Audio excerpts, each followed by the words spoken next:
Antoine Aleno avait 24 ans et un brillant avenir dans la gastronomie quand il est mort brutalement après un accident provoqué par un chauffard récidiviste le 8 mai 2022.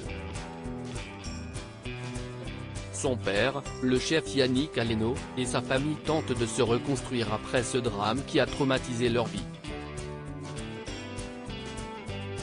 Cela se fait notamment par l'envie d'aider celles et ceux qui ont perdu un proche à cause d'un acte de violence ou qui en ont été victimes. Ce 20 septembre, la famille Aleno lance l'association qui porte le nom d'Antoine, tandis qu'elle dévoile également une plaque en mémoire de leur fils et frère, rue Beaupassage, à Paris. Si est-il là que le jeune homme dirigeait l'établissement Burger Père et Fils. À cette occasion, les parents d'Antoine, Yannick et son ex-femme Isabelle, ainsi que leur fils aîné Thomas se sont exprimés dans les médias. Leur émotion va de pair avec celle qu'ils suscitent en revenant sur cette tragédie qu'ils surmontent en œuvrant pour le bien. Nous, on essaye de reprendre notre souffle dans Le Parisien.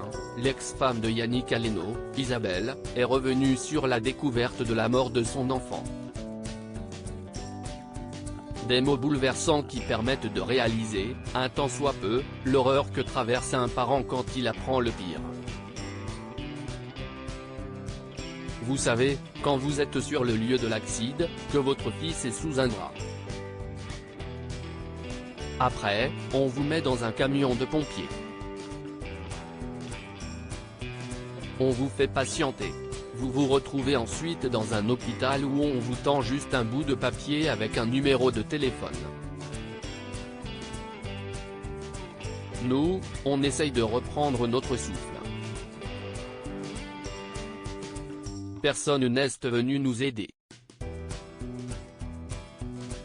On est rentré chez nous, seul, raconte la mère d'Antoine, Isabelle.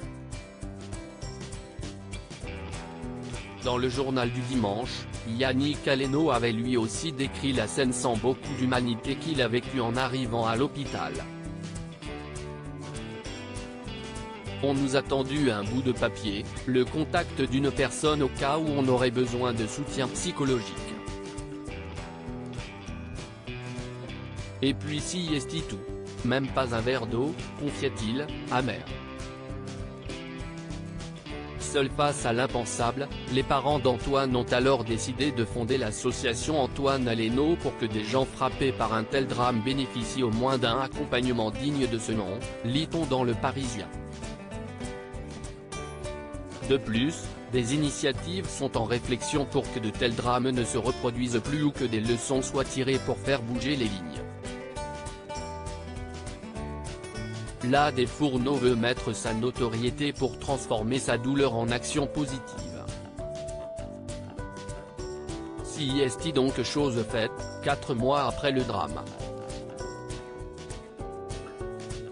Ils ont officialisé l'événement ce mardi et le post Instagram du chef Aleno explique en détail cette bouleversante démarche, celle d'offrir aux victimes de moins de 25 ans, et à leurs familles, tout le soutien moral, psychologique et financier dont elles ont besoin et leur faire savoir qu'elles ne sont plus seules.